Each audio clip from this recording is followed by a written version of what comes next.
Welcome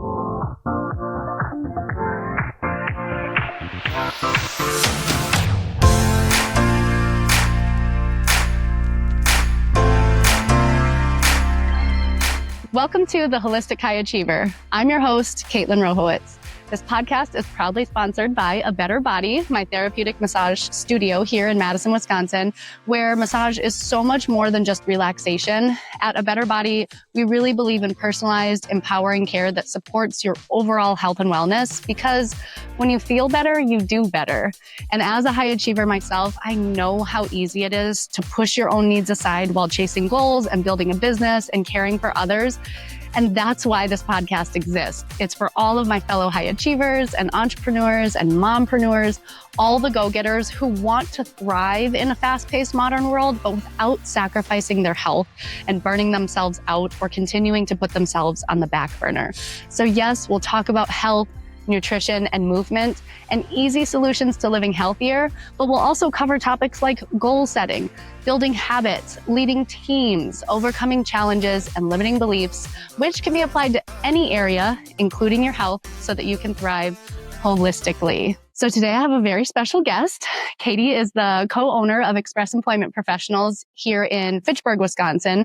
And Express is a staffing and recruiting firm that connects job seekers in the local Madison area with employers in the West Madison area.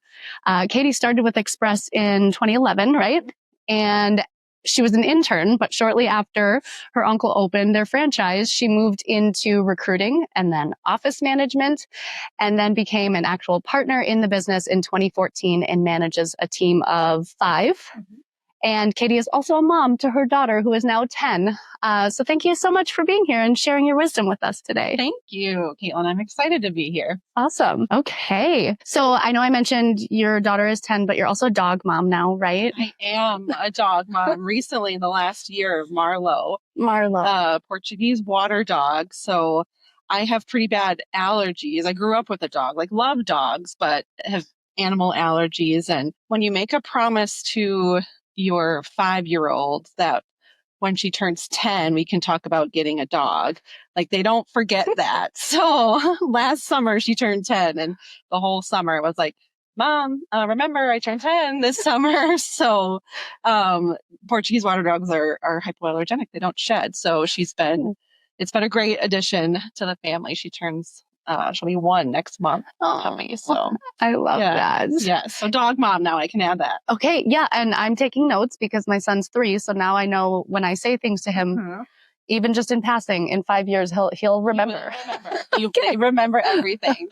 They don't remember to clean their room, but for some reason they remember what you said 5 years ago on July 30th. Selective memory, right? So Katie and I, we know each other because we're part of the same networking group. But I really, like I was saying before we even hit record on the podcast, really just admire what you've done in business and becoming an owner and managing a team and being a mom. I've had a lot of people on the podcast who have had a lot of success in their careers, and any success, especially as a woman, let alone, is admirable. But I feel like you get times 10 extra credit when you're doing all of that while being a mom. So I'm sure we'll talk a little bit about that during the podcast today, that sometimes it can be hard to balance it all. And that's kind of what I'm all about, is people don't talk about postpartum. They don't talk about the real challenges. They only want to share their wins and successes. And it's if we actually get real about some of the things that are hard, it's just more authentic. And then people don't feel alone when they're in the grind and trying to reach goals. Yeah. So do you want to talk a little bit about your journey? Because I think it's pretty incredible that you started as an intern and you're now co-owner of this franchise. Do you want to talk a little bit about that journey? For sure. So growing up, I guess I'm the oldest of 6 girls. So I have that, I think it's called first daughter syndrome. I think where I was always the teacher when we would play school. I was always the leader in the family because I'm the oldest. So naturally, if we played, it's funny. I was always the male too, since we didn't have any brothers. If we did, reenacted Disney things, I played Aladdin and my sister would be Jasmine. So I always got to be because I wanted to be the leader. So anyway, growing up, I always wanted to do, I fell in love with business classes in high school, and wanted to be an entrepreneur and start my own business, and something that I could make a difference was always important to me too. Went to UW for marketing and wanted to do international business as well. And I just wanted to get experience in an office setting. My uncle happened to have just opened our franchise, Express Employment, in Fitchburg when I was a senior. And so I just wanted some business office experience. So I interned with him at the end of my senior year and then never left. Like just really loved it. I didn't really know about like what staffing was until I started with him. But being in like human resources and helping people, that kind of satisfied my taste for wanting to, make a difference and help people. And then, I was doing it in a business setting as well, and still got to use some of like my marketing education for, the sales side of our business. So kind of fell into it just through family. And then he had a recruiter position open up. And so I stayed on as a recruiter, fell in love with that.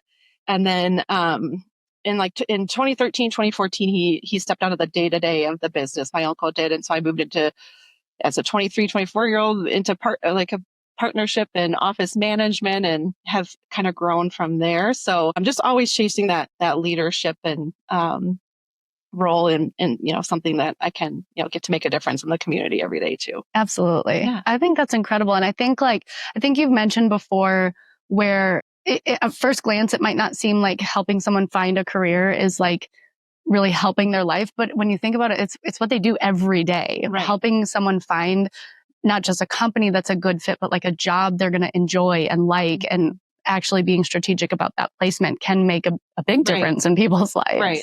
Yeah, 100%. So there's definitely tough days in recruiting. Our product is people, and people are unpredictable, and you don't know what's going to happen. So there's definitely some tough and stressful days, but at the end of the day, we got to keep a list of success stories that we've had of folks that have come to us in their worst days, and we were able to help them. Employment's, can be life or death for some folks. So that's their livelihood. So being able to make that difference for people. And we've had people that have come back that, we placed them in more of an entry-level position. They come back and call us years later. They're the ones making the phone call, like they need staffing help, and we're hiring employees that they're leading.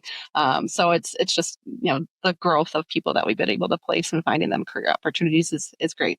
That's incredible. Like to get that phone call from someone who is in it's like, it's similar to your storyline, right? Of like moving up in the ranks. And you're not going to win 100% of the time with anything you do in life. So, but having those success stories probably like, okay, yes, I'm doing this. Right. So like that makes you come back. Say like, okay, the rest of the day may have been crap, but if I had that one great call or that one success that, that's addicting. It makes you come back to it. Yeah.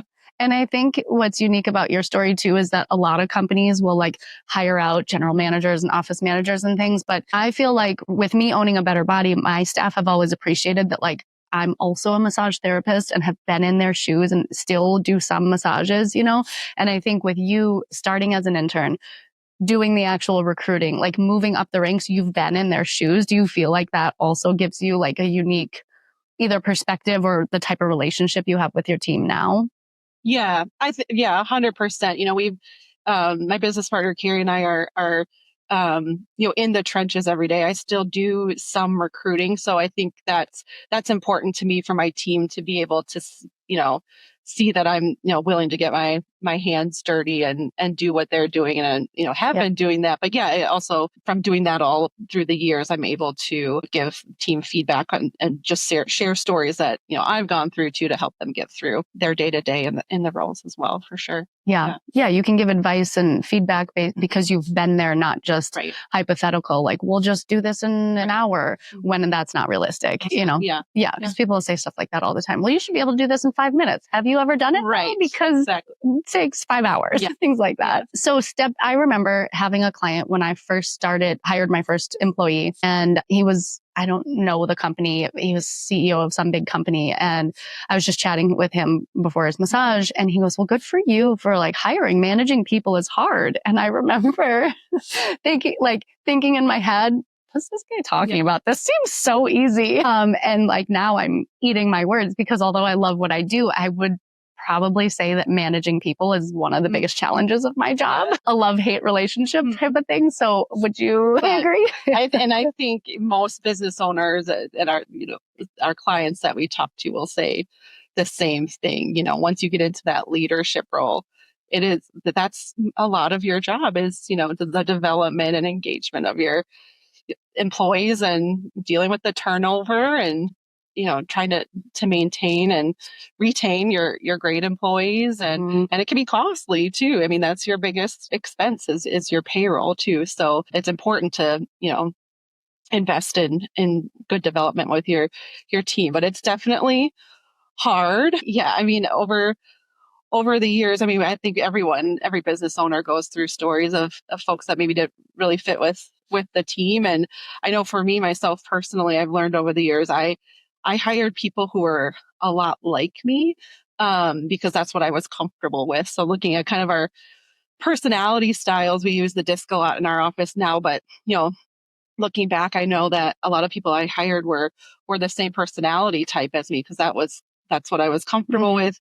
I'm a low conflict person, so I hired a lot of low conflict people. But in hindsight, that maybe wasn't the best because maybe there was underlying conflict that wasn't that we just avoided as a team because no one was willing to speak up and create that kind of be innovative and come up with new ideas and and not necessarily conflict, but to change things and also we're it's good to have some people on your team that are different than you for again like innovation and growth and different ideas. So over the years, my business partner and I are totally opposite personality styles. So having her is good for our team because we've got that dynamic of I'm the operations and the kind of steady hand in the office, but she's a sales, a go getter. Okay. So we balance each other out in that way, and our team is diverse in that way too. So I think good.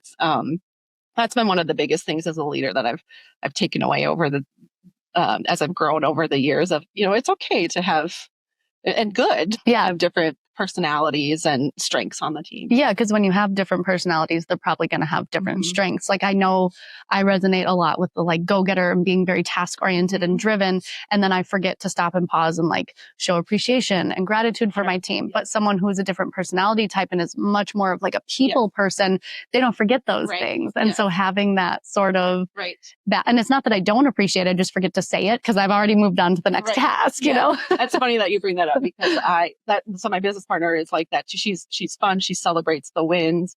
And I have to like put it in my Outlook calendar to like celebrate something today with the team or like acknowledge something good that happened today, because otherwise I'm just kind of like, okay, task driven and like, okay, we did that, like great, but like no time to celebrate, like on to the next thing. But a lot of times your team wants that, that recognition and that, let's celebrate this. So that's one thing that I've had to really get better at over the years too, where it's, it's put in my calendar that but you found like a system that I love. So we start all of our staff meetings with some like recognition because it also feels good for people to be recognized like in front of someone else. Like we have a rule that you never discipline in front of other people, but you obviously reward and recognize and acknowledge the good things in front of other people. Cause it does. If you think about a time that's been done for your, you're like, oh, I do like that. I do like that. Everyone does. Right. But you found like little reminders to make sure it happens. I'm like, I don't have it every day. I might have to steal that one. Yeah. But I have it every staff meeting that I make sure to do it. Call it out. I'm going to have, now you've challenged me I'm the known for overcommitting. Well, I've learned, yes, that's one of my faults, but I know that other people need that. So that's something that, I have to write it down and make sure I do it. Yep. Yeah. And then we were talking just before we hit record, just kind of about everything that goes into managing a team and running a team and like being a leader. And one of the things that came up was like asking for help and letting people take the reins because like, excuse me. That's right. Depending on your personality type, we want to control and have things done our way. So can you talk a little bit about that experience for you and what strategies you've kind of put in place to help with that piece? Yes. Yeah. So, kind of going back to that oldest first daughter, I'm, a leader. I will take it all on. I, like control. That's just kind of my personality style. And, I don't want to like burden anyone else with things that are, that are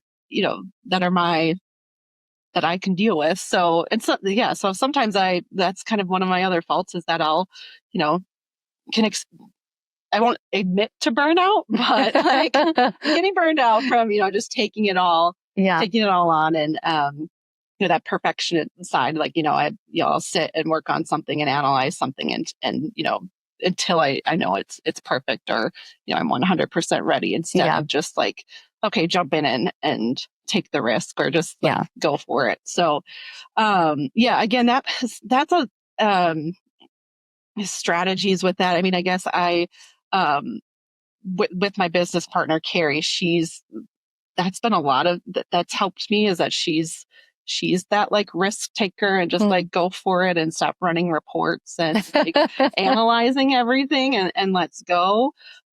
So she kind of naturally, made me ask or realize that I needed help in those areas too. And then with that, with our team, I realized like, okay, well, maybe there's things that others on the team, could take off of my plate, that would help prevent that burnout that, I'm not necessarily letting them, or maybe they have strengths to do some of these things that, I'm not letting them. So, kind of giving them permission to, Carrie's like my business partner. So she has no problem being like, okay, I'll do that. Like, we're just going or whatever, but having your team also, have that permission to be like, hey, like, I can do that, or like giving up some of the control. Like it may not be exactly the way that I do it, but again, like maybe maybe they'll do it better. Maybe they have different ideas that they just, I wasn't really giving them permission to, creating that environment of like, it's okay to have help and, have them take on some of those things that they're probably better at than that I just didn't want to admit, like I'm the best in everything. So, Do you feel like, so I always logically knew that, but I feel like when I became a mom, which you might resonate with, it was like a rude awakening that like, okay, so I basically made like, I had my son in 2022 and then 2023 for New Year's was like my year of asking for help because I was like so burnt out and in such a like stressed out bad place that I was like, I have to ask for help. I no longer have a choice. And then since then, it's been the catalyst of like so many good things happening and realizing that I can actually do more when I have people helping me. Like I don't produce my own podcast. I don't do all the massages at A Better Body. I don't do all the administrative stuff. Like there's things that you delegate, but eventually like sometimes you have to have that moment, that turning point that's like, okay, you can't keep doing it. Did you have anything like that made you, and maybe multiple smaller moments or something? Yeah. I think over time, as some of it was just getting older and, when you're young, I had, so when I first became a partner in the business, Viv was like a toddler at that point. And, my husband was also just kind of starting his business on his own. And I like look back and I was like, I handled everything just fine. Like I was a 24-year-old, like it was just like, I was, just figuring it all out. I don't remember being like, oh, this is, and I was like, she was a toddler at that point. Like, I feel like my 10-year-old is so much easier now. And now I'm at the point where like, this is too much. And I look back then and I was like, I don't know if I just was suppressing that feeling of like, I was just doing it all. And like, this is what it is before I realized like it was okay to ask for help. And I think some of that was, sort of in my 30s, I think is when it really hit me that, I wasn't, I guess it's kind of going off track here. That's all right. But a little bit with health too. I guess it was, there was more stress. There was more, like, I wasn't losing weight and wasn't like, didn't have like the vitality that I did when I was younger. And, and so I was like, well, what's going on here? Like 5 years ago, like I seemed like I had more on my plate. I had a younger kid and, I felt better then, but now, I'm like, I feel like I'm giving more things, delegating more things to my staff and feel good at work, but I'm still like feeling tired, fatigued, and feeling more of the stress and not losing weight like I used to. So, but doing all the same habits that I was doing before. So, there's something else that must be going on here. So, at that point, then I think, that's around the time that I started working with you too, with health coaching and learning, it's not maybe just, just like the nutrition and things like that. There's a holistic approach to it. Like, how is your stress and, how is your sleep and you're drinking coffee first thing in the morning before you eat and caffeine all morning and your body's, your body and hormones change. I feel like I'm going way off topic. No, this was great. I can't even remember what your original question. I think the original question was like, did you have a turning point where you realized you needed to ask for more help? But like health is often one of those turning points where you realize, like, from what I hear you saying, like there were points where it used to feel easy and you did a lot. And then all of a sudden it felt hard, but you were like, but I'm actually doing less. And I'm imagining, I don't want to put words in your mouth, but like, I'm imagining like, it's almost like as high achievers, we tend to take on a lot and we're just like, our tolerance for it is generally higher. So then we don't always notice. And the like empty signal coming. And then all of a sudden you're like, okay, and I'm empty. There's no warning. It just happens. And so like the burnout is all of a sudden here.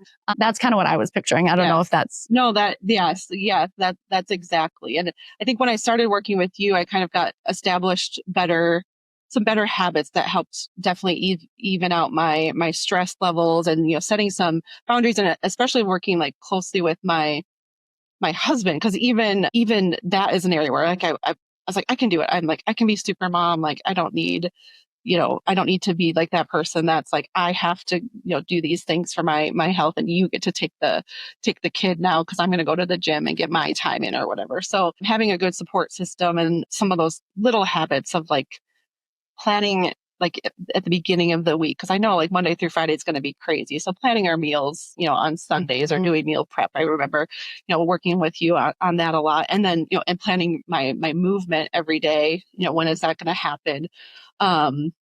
So yeah, I mean that helped a lot. And then during the pandemic, that was obviously a stressful time. I think that's when I started working with you. And then in 2022, I went through a couple of big life things where I think, like you were saying, like I think it got to this point where like I wasn't noticing all the things building up. There was we went through a transition with the business, which is a good transition. That's when I started. My uncle retired, and I got new business partners, and Carrie's one of them that I mentioned. So that was a great transition, but it was going very quickly during that summer of 2022, and we had some staff turnover at that time. Viv was getting more involved. My daughter was getting more involved with sporting things. And, so that was taking up more time. So these things were happening that I didn't really, I was like, it's fine. Didn't really think much of it. And then we went through a loss in our family. My sister's boyfriend died by suicide at the end, and he was a family friend. So that happened like all around the time, that whole business transition was happening. And I started losing my hair in like clumps, getting bald spots like a month or two after that summer. And I was like, what is happening? I was gaining weight a lot more. And so that when you talk about like a point when it all like, like, oh, okay, well, I thought I was handling it as, well. And then like looking back, it's like, oh, that was a really stressful time. And that was probably kind of a turning point where I was like, okay, I need to, I wasn't, doing when the stress got high, I wasn't following some of the habits that I had learned from you. And then, I did end up going to see a functional health, Forum Health here in Madison at that point too, and got some different tests done. And found out like, I just had high inflammation from Hashimoto's and had to get started on some supplements, and changed drastically my food. My nutrition kind of went up and down over the years. I always thought I was eating pretty healthy, but when you get in stressful situations and you don't stick with those habits. Okay, so went totally gluten-free at that point. But, and then I started, I was using a Peloton most of, the time during the pandemic, but found, I got away from weightlifting. So I got back to that. So again, I feel like I'm going off. This is but great. I think like, that was maybe the turning point. And I realized like, okay, maybe I didn't have, I wasn't, doing all the stress management things that I needed to. It's not just nutrition all the time. There's this holistic side to it that, especially during those stressful times in your life, that they're even more important. And I feel like that's when they kind of go to the wayside, and, having a good support system. And it's okay to ask for help and be vulnerable in those time periods. I think, I don't think I really asked for a lot of help around that 2022 time frame. Again, I thought like, oh, I can handle this on my own. And looking back, I was like, no, you went through a major loss and a major transition all at the same time. And I was just trying to keep things going for the business through that transition, and not really dealing with the grief of that loss. So I feel like sometimes, well, first of all, thank you for sharing that, because I think that's very genuine and authentic. And I'm sorry you went through that. But I think it's important to share those moments, because when shit hits the fan, it always hits all at once. And then it's like, maybe one of those things alone would be stressful enough. And then when you pile it all on, like you said, the first thing to go is taking care of yourself. And it's like, it should be the exact opposite when you're going through something traumatic or a really stressful time in business. Even if it's, I always talk about this too, because even if it's good stress, like you're saying, the transition of changing business partners and Carrie coming on board, like that was a good thing, but it's still stressful. Right. Having a baby, right, is another example of that. It's like, it's a good thing usually, right?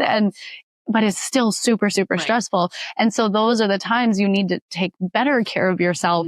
But often the sleep, the nutrition, the movement, like those are all the first things to go. And it's unfortunate. And maybe it's okay to admit that like those are seasons that you can do less, right, for your self-care. But like acknowledging that you're in that season and going like, okay, at a minimum, I need to get this much sleep. At a minimum, I need to eat a vegetable a day, or like whatever it is, not just eat fast food. I often tell people like, so for anybody, listening, if you're going through something where you're in that season, my advice would be, what can you do? Right.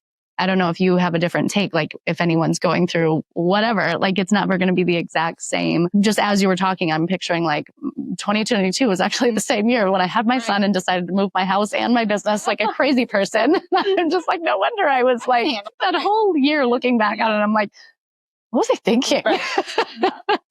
But what would you say, like, if anybody is going through that season where just like everything is changing all at once? Yeah, I think that's a great point, because I think just doing what you can, and that can be enough. Because I think sometimes it's like, well, you want to continue to do everything that you were doing before, and sometimes that's like a way to a coping mechanism. I guess I'm like, I can't deal with this right now, but I'm going to do do everything else. And that'll keep my mind away from like dealing with what's happening. But I think, just being satisfied with like, if this is all I could do today, this is all I could do today. And then that's okay. If I can only focus on, if I can only get a 30-minute walk outside today, like it's not the full workout or whatever,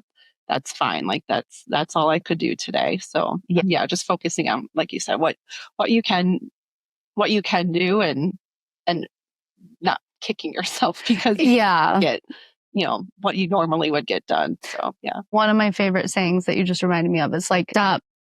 I would say it to myself all the time. Stop being so hard on yourself for all the things you're not doing, and start giving yourself some fucking credit for all the things you are doing. Because anytime you have extra, all that stuff being piled on your plate, it's almost like you're dealing with all of that. And then plus your expectation of yourself is to still do all the things you were previously doing to your capacity. And it's like, that's just not realistic.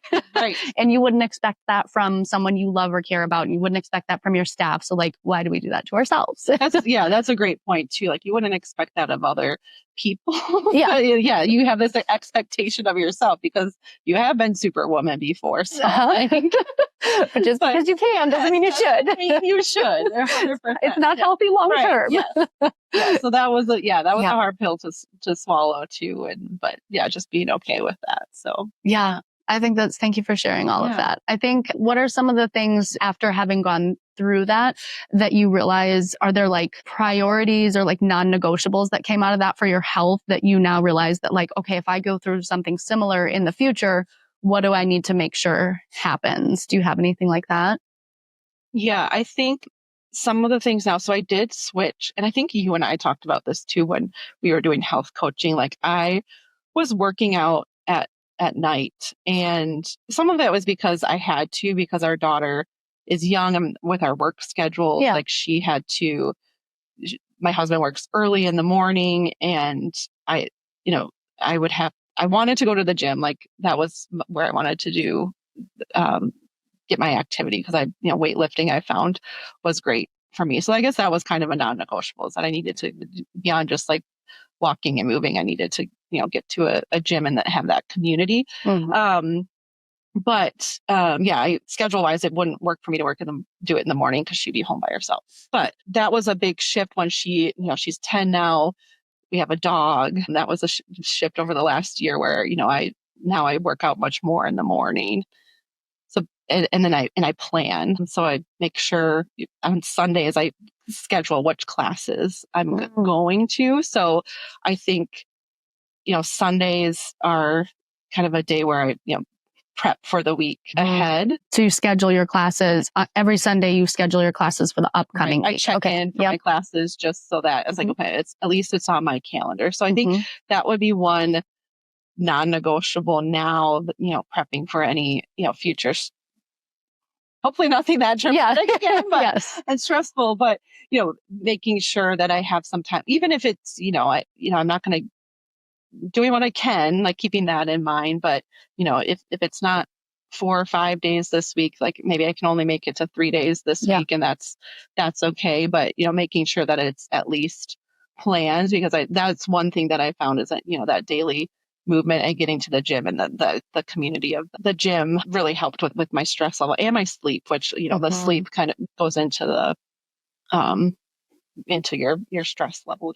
Those times, yes. Because I was finding I was like, staying up late and not, being, so it just messed with my sleep cycle. So ever since I've been going in the morning, that's been kind of a big change in my energy level and stress levels. So. Yeah.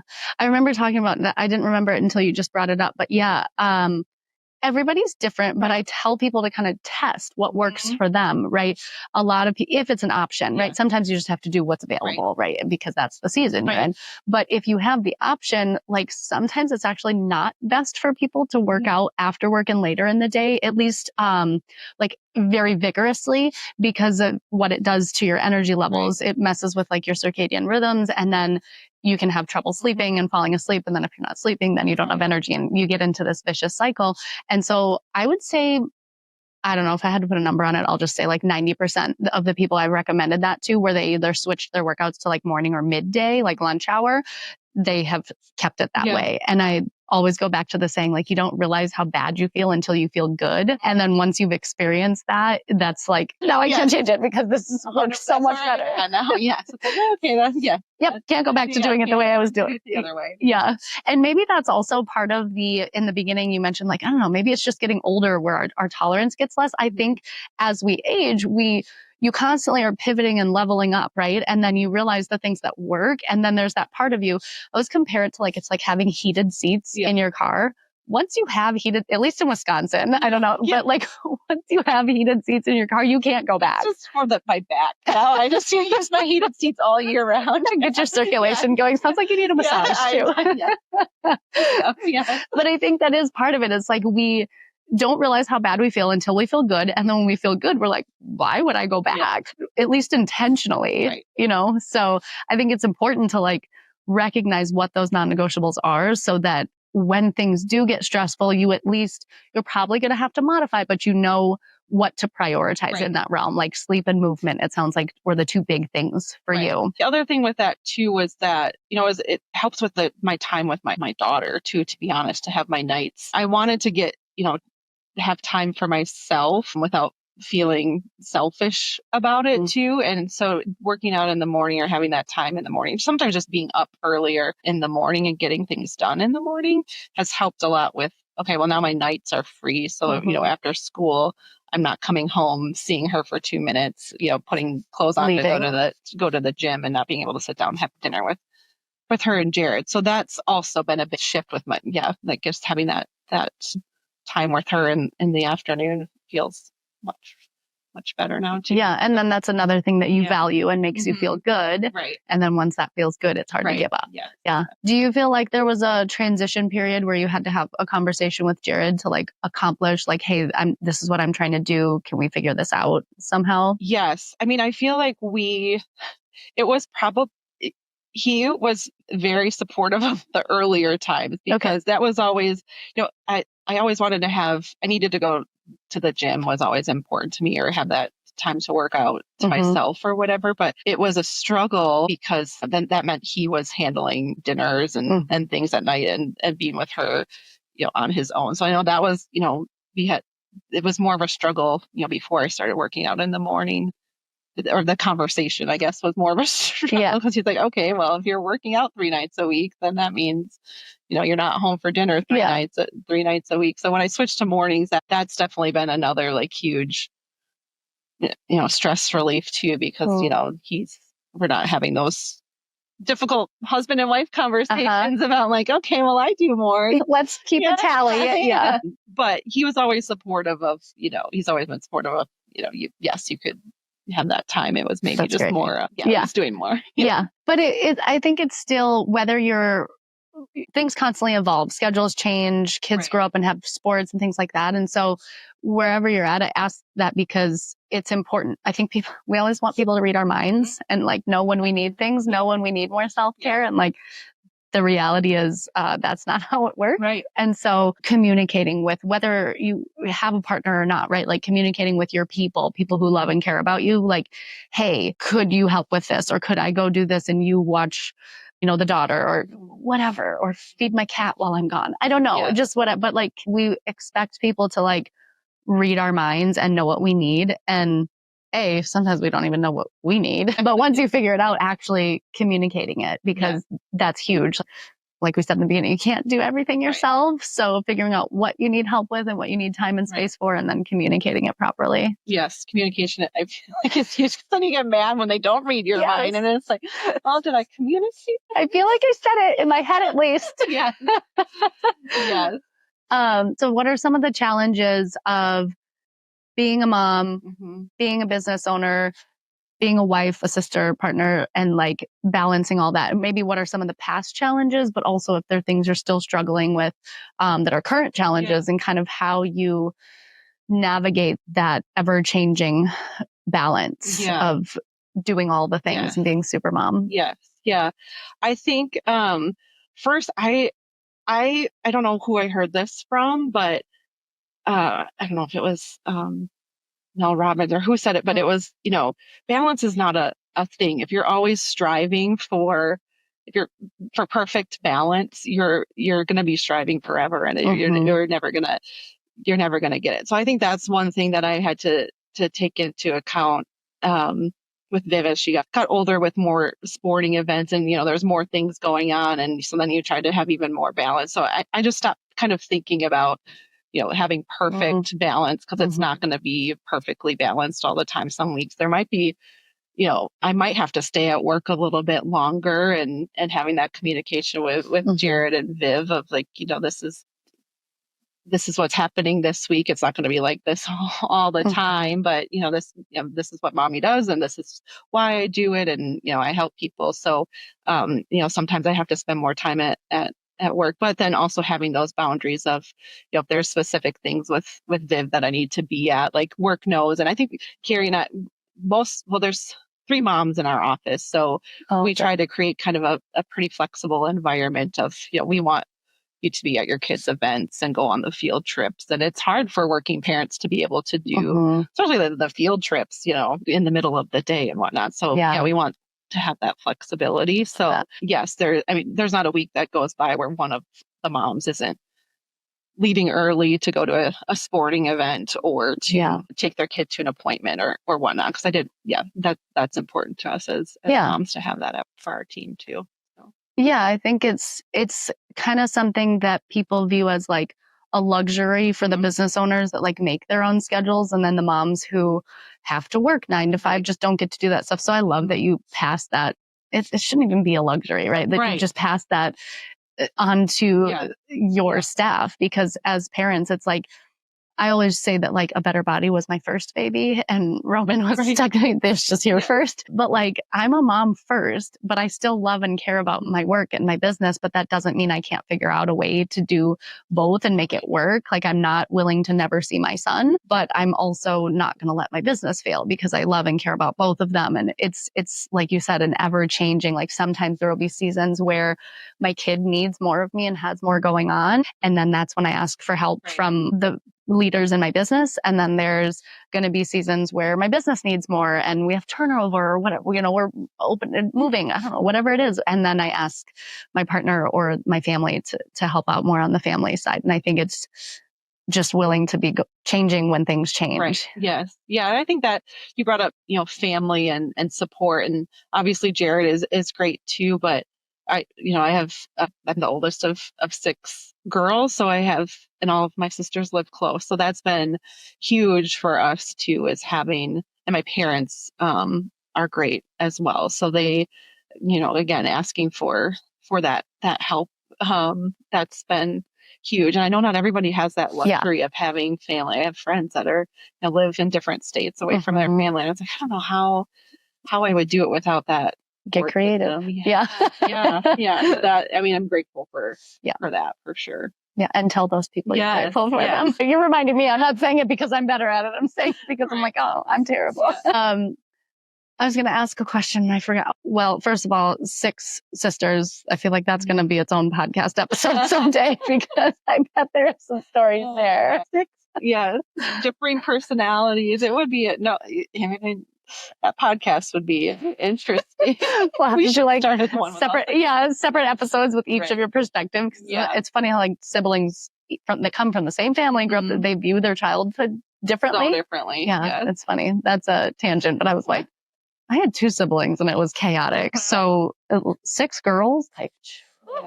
Yeah. Everyone says my poor dad, but I think poor mom. I think poor mom. Yeah. And I think my dad had it made. I'm also just in the era where I'm like, men are privileged beyond their own knowledge. So and he was probably more sensitive than my mom was. She was kind of the disciplinary and he was the softie. So. Okay. Yeah. But anyway, that's funny. As we wrap up, I always like to give an opportunity for you to give a little shout out for Express. Yeah. So anything specific you guys are like looking for right now, or anything that I didn't say in your intro that you want to add to how Express kind of shows up in the community and how you might be able to help people who are listening to the podcast? Yeah.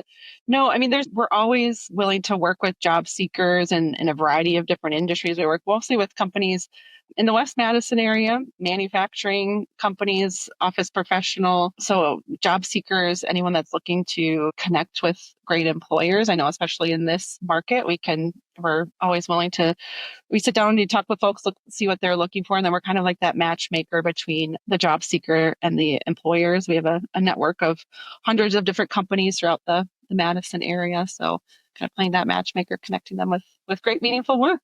I love that. I've never thought of it as being a matchmaker before, but that's essentially what you are. And it makes it feel so much more love. Fun. I love that. And you're free to work with for job seekers. Correct. Right? Okay. Yeah. Job seekers, there's never a fee. So you come in, you chat with us a little bit about your background and what you've done in the past, what you're looking for. And we, go out to our network of employers, see what they might have open that fits on what you're looking for. And then, the employers do pay us for, finding them candidates for their open positions. So, well, this has been incredible. Yeah, thank you so much for being here and sharing your wisdom and perspective. And I feel like you do it all. And I know it's not always easy. So I appreciate you sharing with us today the times that specifically haven't been easy, because that's not often the times that people talk about, but we need to hear it so we can learn and grow from each other and know that we are not alone. And even if you go through hard times, you are still a badass. Thank you. Thank you. Thank you so much for being here with us today on The Holistic High Achiever. I hope today's episode left you feeling inspired and ready to take on the world one small step at a time. If you enjoyed this episode, please like, follow, share, and leave a review. Those things help so much. And if you're anything like me, anytime I listen to a podcast, I always think of someone who would resonate with the content. So don't forget to share this episode with them, because who can't use a little extra motivation? Until next time, friends, keep embracing your journey and kicking ass.